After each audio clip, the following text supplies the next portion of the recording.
Isang magandang umaga pagkatid po, mga kapatid. Hindi po tayo nagsama-sama ulit sa pagkakataon ito para po tayo ay kasumpa ating Panginoong Diyos sa Espiritu at katotohanan at mag-aral po ng kanyang mga salita at tumparin ang kanyang mga kautusan. At despite of this rainy season, God keep us safe. Tayo po ay nakarating sa dako ito upang matupad natin ang pagsamba sa Kanya. Kaya po, sa umaga po ito, ako po ay naganda naman ng isang Bible study kasi po sa kadahilan ng we are living in a modern generation, no, that wherein social media is one of the strongest influence in our lives on how we think, how we should behave, kung paano tayo mabuhay sa libutan ito. At social media can influence us also of defining what is good. Minsan kasi dahil sa social media, dahil sa ating modern society, may tinatawag tayong word na normalize, normalize yung mga ganitong bagay, no, na palagay natin ito ay tama o dapat o normal na nangyayari. So, dahil araw-araw, millions of photos, videos were uploaded in the internet, kung saan nakikita natin ito, nila-like, nila-heart react, at sinishare. No? At yung iba, ginagamit ang platform na ito for good purpose. At yung iba naman ay parang tinitake advantage o sinasamantala para sa pansarili nilang pagustuhan o sa kasamaan. No? At nakikita natin yung mga some of the content creators ginagamit itong platforms na ito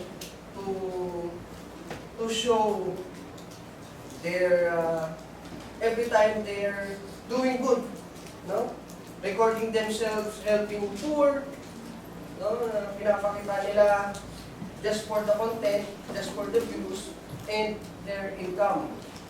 No, na hindi natin alam what is their real purpose. Ito ba'y genuine compassion or just for the views nga, no? Kasi nasabi natin. And not only them, but also our politicians, no? Our typical politicians na tuwing darating ang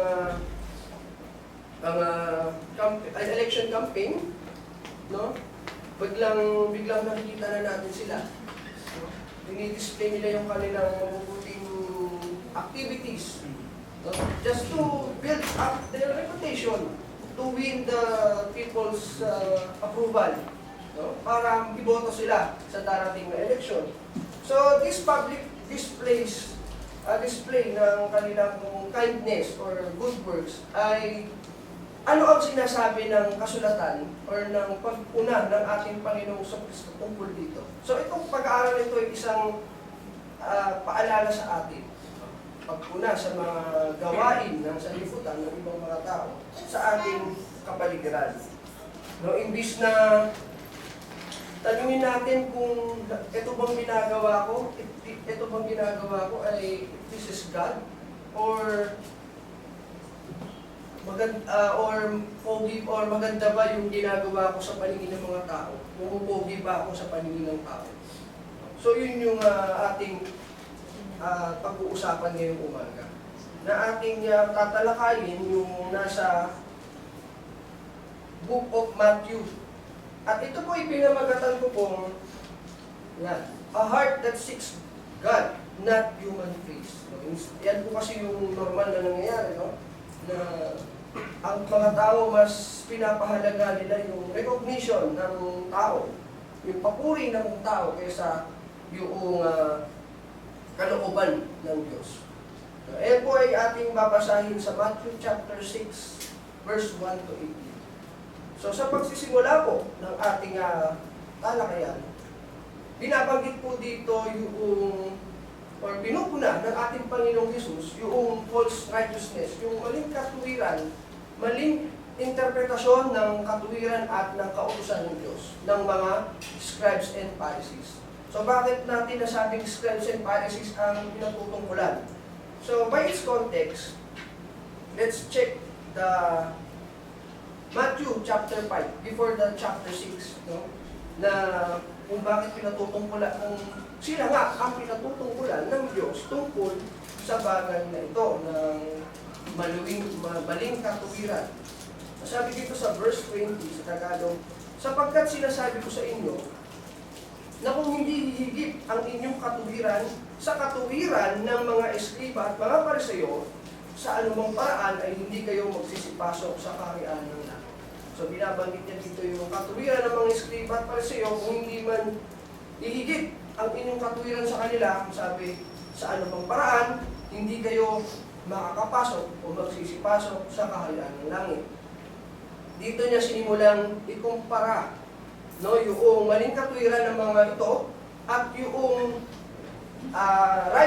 righteousness o yung tamang interpretasyon, pag-iintindi sa katuwiran at sa kautusan ng Diyos. Sabi ng Panginoong Kristo, narinig ninyo sinabi sa mga tao sa una. No? So Jesus Christ, our Lord Jesus Christ did not is not referring to the law itself. Sabi niya, narinig nyo na sinabi. Sino nagsabi? Ang tinutukoy niya po doon, yung sinabi o yung nagturo nung sa mga tao who is the scribes and Pharisees. So sinabi sa tao nung una, ang sabi niya, huwag kang papatay. At ang sino mang pumatay ay mapapasapangalip sa kahabulan. So yun ang sabi. Dadapwat, sinasabi ko sa inyo, so sabi ng mga eskriba at Pariseo, sinabi sa inyo nung una, huwag kang papatay at sino mang pumatay mapapasapangalip sa kahabulan. Sapagkat datapwat sinasabi ko sa inyo, ang bawat mapupuot sa kanyang kapatid ay mapapasapanganib sa kahatulan at ang sino mong magsabi sa kanyang kapatid, raka, o wala kang kwenta, ay mapapasapanganib sa Sinedrin at ang sino mong magsabi ng bulga ay mapapasapanganib sa impyerno. So sinasabi niya, yung pinupuna niya, na the scribes and Pharisees are only condemned the killing, murdering people. But the law also, or God also condemned those people who are saying bad words. Yung mga nagsasabi ng wala kang kwenta, ulul ka sa kanyang kapatid, ay mapapasapanganib din sa impyerno. Ito ang sinasabi ng Panginoon. So marami pa po yan. Nasa chapter 5, yung love your neighbor and hate your enemy, na hindi naman sinasabi talaga ng Diyos o ng kautusan. So dito pinagkumpara or pinuna ng Diyos yung kanilang maling pangangatuwiran. No?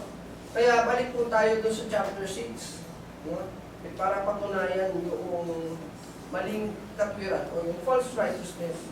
Dito po sa chapter 6, ang nilalaman po ng talatang ito ay yung tungkol sa paggawa ng mabuti or panlilimos o pagbibigay ng tulong sa mga nangangailangan.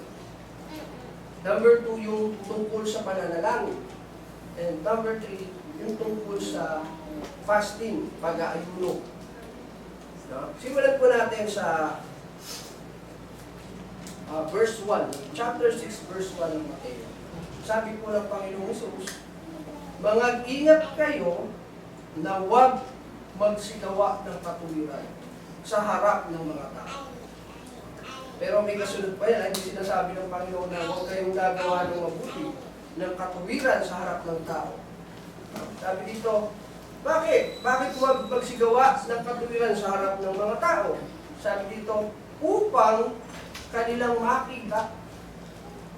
Sa ibang paraan ay wala kayong ganti ng inyong Ama na nasa langit. Hindi sinasabi ng Panginoong Hesus na huwag tayong gumawa ng mabuti. Huwag tayong gumawa ng katuwiran. Kundi sinasabi niya, huwag tayong gumawa ng katuwiran na sa harap ng mga tao, intentionally, no? Nasa makita ng mga tao. Upang makita ng mga tao. Dahil sa ibang paraan ay wala na kayong ganti sa inyong Ama nasa langit. So parang ganito po yung pinapakungkulan ng Panginoong Hesus. Yung pagpapakitang tao